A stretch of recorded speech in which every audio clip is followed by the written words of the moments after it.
You know, I've been leading worship bands and training guitarists for over 20 years now, and I'm convinced that modern worship music is the easiest music in the world to play. But for every one musician that we have that's adding value to our team, I think there are several more who are struggling and trying to wrap their heads around this world that is modern worship music. Now, if that's you, you've come to the right place. We're gonna peel back the cover on 10 of the most popular worship songs today. What are they? Well, Goodness of God, Waymaker, I Speak Jesus, What a Beautiful Name, Same God, The Blessing, King of Kings, Christ Be Magnified, Revelation Song, and How Great Is Our God. I'm assuming that your church has probably sung one or two of those before. I am really excited for you because this is going to revolutionize how you see modern worship music.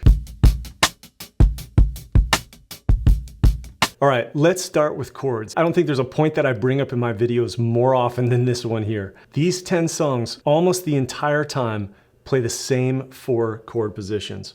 Every song you sing on Sunday is in one of 12 major keys, and a key is just a group of 7 chords. And out of these 7 chords, these 10 songs play the 1, 4, 5, and 6 positions almost the entire time. So if the song was in the key of C, it would be a C major, F major, G major, and A minor. 3 major chords and 1 minor. Now these are the chords that each of these songs use in their original recording. And every chord you see in white here is the 1, 4, 5, and 6 of the key. So Goodness of God, Waymaker, I Speak Jesus, all these, they only use the root 4, 5, and 6 positions in their song. But you'll see we have a few exceptions. What a Beautiful Name on the bridge for like a measure includes the 3 chord. Christ Be Magnified in the chorus for 1 beat plays this 2 chord. The rest of the time it's root 4, 5, 6. And then Revelation Song is kind of a weird one. The key is technically a D mixolydian mode. What is that? Doesn't matter. When I play this song, I usually voice the chords as if they were in the key of G, as if this was the 1, the 4, the 5, and then this would be the exception, the 2 chord. You have to know these 4 chord positions. If you're looking for a deeper dive into this, I have a video called The Big 4 where I break this down. I'll put a link in the description below. Now, not only do these 10 songs use these 4 chord positions, but they're also flavoring the chords. They're voicing them in the same ways. So in our 7 chords of the key of C, if we look at just the big 4 here, modern worship music isn't just going to play the straight minor or major chord, that they're adding a 4th note to these 3-note chords. And over and over and over again, what you're gonna see is this 4th position often is gonna be made an F2. This 5 is gonna be made a sus4, and the 6 here is gonna be made a minor 7. Now I know it's easy to look at that and think, oh no, great, now my chords have just gotten harder. But in reality, that's not the case at all. I think there are 3 really good reasons why you need to know these voicings. 1, they are easier.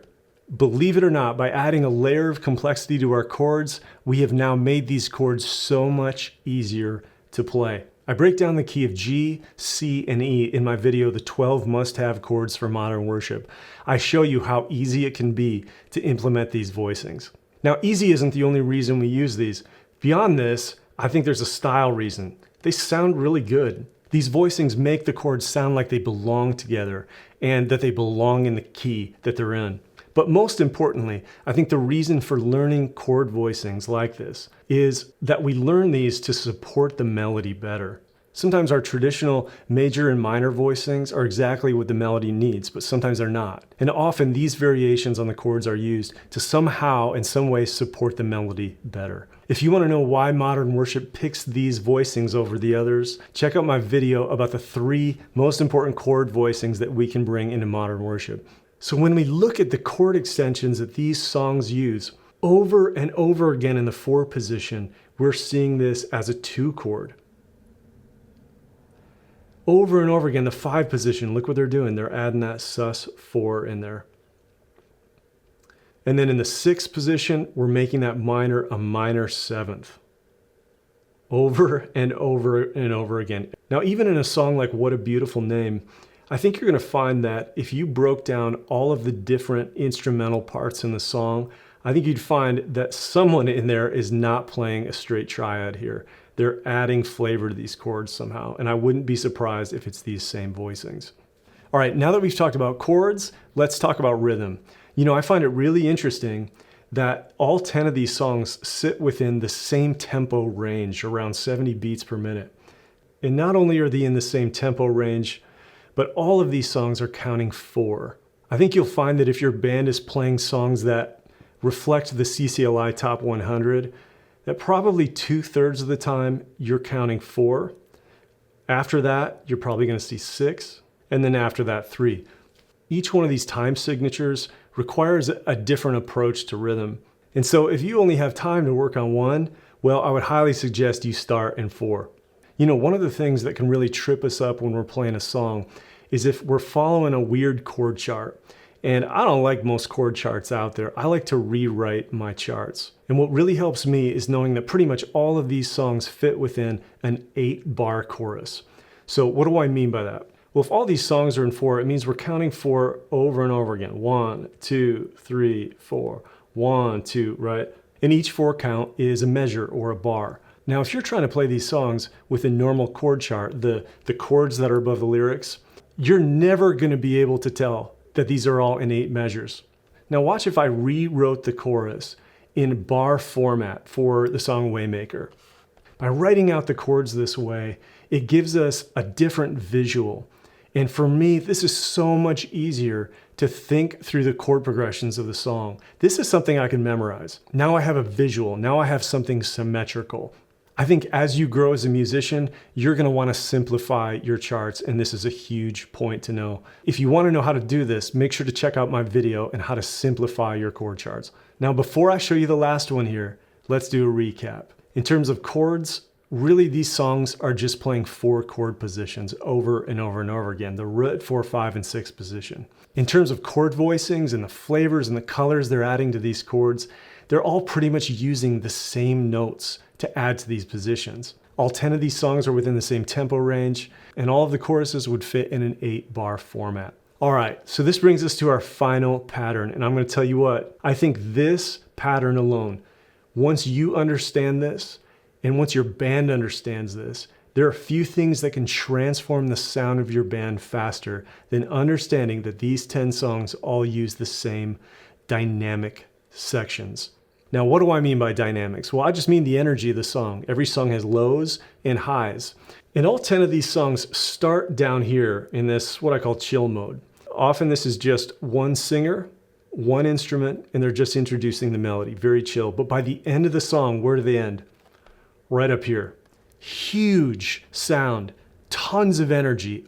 Now, how do they get from this point up to here? Well, you know what? It's not a straight line. They're all following pretty much the same shape. In section 1, usually this is verse 1 and chorus 1. This is the chill section. It's important here that most of the instruments hang back. Most of them will not play in this section, and that's very hard for musicians to do, to not play. But we're doing this because we're saving our energy for where it matters most. In the second section, we move to what I like to call the pocket. This is a verse 2, chorus 2 section. Now here, instrumentation is going to be introduced. And by the time you get to chorus 2, there's going to be a significant energy bump in this area. Now you would think after this, just charge right into chorus 3, right? Not really. All of these songs, all of them, at some point have a drop and a build. And most often this is a bridge build here. Now the drop is important because it introduces contrast. The ear can only take so much energy before it can't recognize it anymore. So before they charge up to this huge chorus 3 section at the end, they stop and introduce a new melody. All the instruments drop again, or at least most of them, and then they build up one more time into finally that chorus 3 section. Now, songs are often going to have variations on this. Sometimes they repeat this chorus 2 section. Sometimes the bridges build up and then there's a quick drop on chorus 3, then it goes up again. Either way, the main point here is that we understand this shape. This is the energy recipe that all 10 of these songs use. Now, in my video about shaping energy, I break down why this is and why I think there are really good reasons why our bands should use this type of model for building energy. So to learn these 10 songs, we have to realize that they use the same chord positions, the same chord voicings, the same tempo range, the same count, the same chorus structure, and the same dynamic sections. Now, every band is unique, and often we need a customized plan to help us solve problems in our unique context. Well, every week I coach guitarists from all over the world, and if you're interested in a customized path, I would love to work with you in a one-on-one coaching session. You can find more information in the description below. And remember, the links for the videos that I mentioned are all in the description below as well. Now, if you've been frustrated or confused or feel like you've hit a wall, I hope you're starting to get excited because these principles are going to revolutionize your playing. We'll see you next time.